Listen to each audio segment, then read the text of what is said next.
CBI அழைப்பு 2 பேருக்கு கொடுத்திருந்தாப்புல. 2 பேர்ல ஒண்ணு விஜய், ஒண்ணு செந்தில் பாலாஜி. 2 பேரையும் கொத்தா கூப்பிட்டாங்க. 2மே பெரிய தலைக்கட்டு. அதாவது தமிழ்நாட்டுல உள்ள 2 பெரிய தலைக்கட்டு அந்த 2 பேர் தான். இவங்க எதுக்கு கூப்பிட்டாங்க அப்படின்னா, கரூர்ல ஒரு 41 பேர் இந்த விஜய் அந்த பரப்புரை கூட்டத்தால இறந்து போயிட்டாங்க அப்படிங்கிறது உங்க எல்லாத்துக்கும் தெரியும். அது சம்பந்தமானதான் இது. கூட்டத்துல ஏகப்பட்டதா அல்லது விஜயின் தவறுனால ஏற்படுத்தப்பட்டதா அல்லது திட்டமிட்ட சதியா அல்லது கரூர்னாலே நம்ம தலைவர் செந்தில் பாலாஜி தான். செந்தில் பாலாஜினால எதுவும் ஏற்பட்டிருக்கா அப்படிங்கிற மாதிரி ஒரு சந்தேக கோணத்துல சிபிஐ விசாரிச்சிருக்கு. அதுல செந்தில் பாலாஜி விஜய் அவர்களை மாட்டி விட்டதாகவும் விஜய் தரப்பு செந்தில் பாலாஜியை மாட்டி விட்டதாகவும் ஒரு சில நிகழ்வுகள் நமக்கு தெரிய வந்திருக்கு.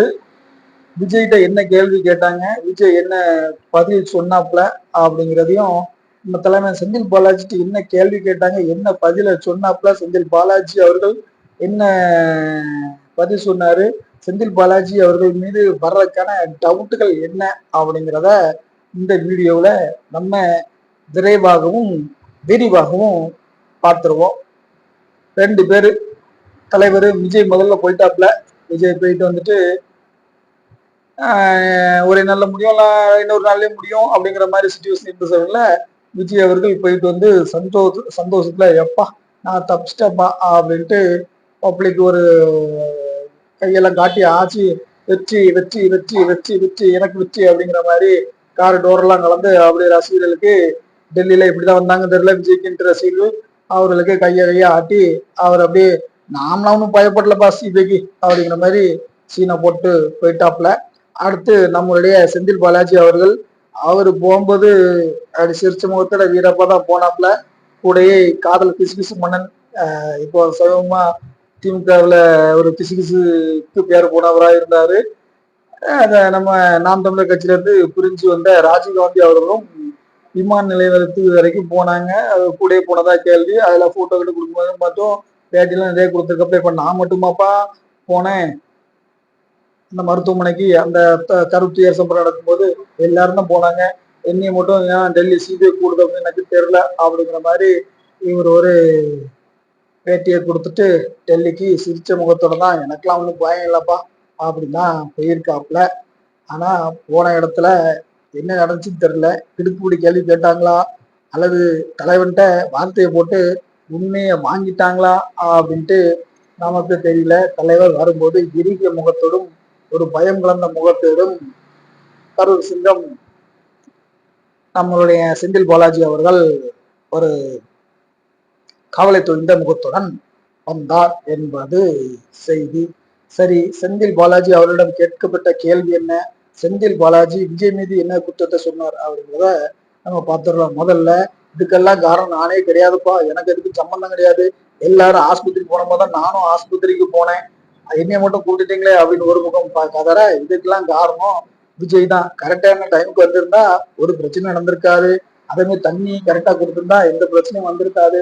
அவர் வர லேட் ஆகுறதுனால காலையில இருந்து சாயந்தரம் இருந்த கூட்டம் அதிகமாயிட்டு. ரெண்டாவது அது ஈவினிங் இருந்தனால வேலையை விட்டுட்டு வந்தவங்களாம் நிறைய பேர் கூட்டத்துல வந்துட்டாங்க. தண்ணீர் இல்லை, அதனால எங்க தண்ணி கிடைக்கும் ஏது கிடைக்கும் பப்ளிக்கு ரொம்ப சோர்ந்து போச்சு. அதனால கூட்டம் ஒரு குறிப்பிட்ட அளவுதான் இருக்க முடியும்.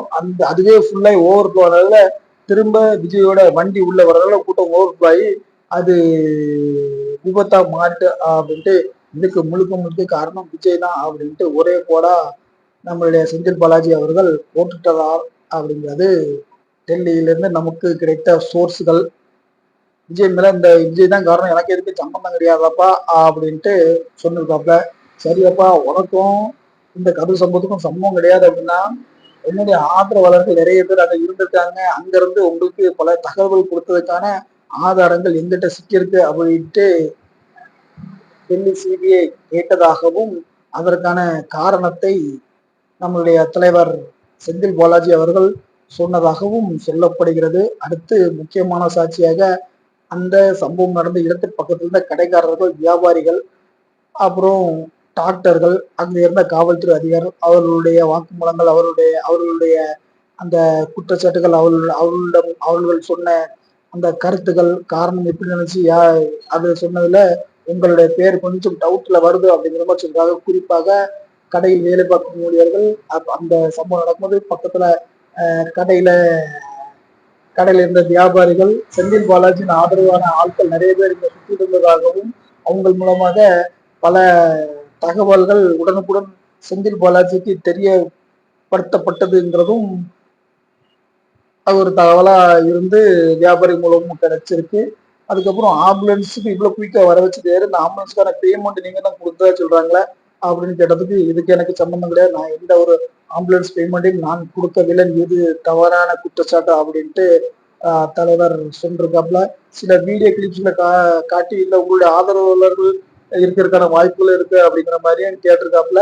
அதாவது தாவேக்கு நடந்த கூட்டத்துல உங்களுக்கு திமுக ஆதரவாளர்களுக்கும் திமுகவுக்கும் உங்களுக்கு இங்க என்ன வேலை அப்படிங்கிற மாதிரியும் கிறுக்குப்பிடி கேள்வி கேட்டிருக்காப்புல. கருதுனா உங்க கோட்டையா, உங்க கோட்டையா இருக்கிற அளவுக்கு அப்படி நீங்க என்ன பதவியில இருக்கீங்க, ஏன் அது உங்க கோட்டையா இருக்கு, அதே ஒரு அணுவும் அசையாது அப்படின்னா என்ன பதவியில நீங்க இருக்கீங்க அப்படின்ட்டு குண்டக்க மண்டக்க கேள்விகள் நிறைய நம்மளுடைய தலைவன்கிட்ட கேட்டதாகவும், அதற்கெல்லாம் தலைவன் தனது பாணியிலே பதில்கள் அளிச்சதாகவும், அதில் ஒரு வார்த்தையில் ஒரு விஷயத்தில் சிக்கி கொண்டதாலேயே இந்த மன அழுத்தமும் மன இறுக்கமும் முக இறுக்கமும் காரணம் அப்படின்ட்டு நமக்கு தெரிஞ்ச டெல்லி வட்டாரங்கள் சோர்ஸ்கள் நமக்கு தெரியப்படுத்துகிறார்கள்.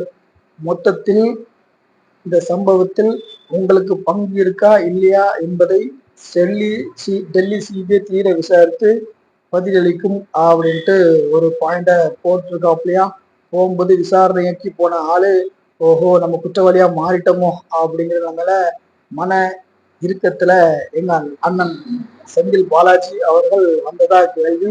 இவர் ஒரு தடவை இப்படி இருக்க நம்மளுடைய தாவைக்க தலைவர் விஜய் அவர்கள் எப்பா அப்பா எப்படியோ நம்ம தப்பிச்சிட்டப்பா அப்படின்னு ஒரு மைண்டு ரிலாக்ஸ்ல வந்தது நம்ம பார்க்க முடிந்தது.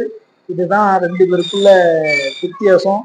தலைமை தாவைக்க தலைவர் சந்தோஷத்திலையும் திமுகவோட தலைவர், திமுகவுடைய கிட்டத்தட்ட செயல் தலைவர் அவரு முகம் சோர்ந்த நிலையில் இருந்தது ஒரு பேசும் பொருளாக காணப்படுகிறது.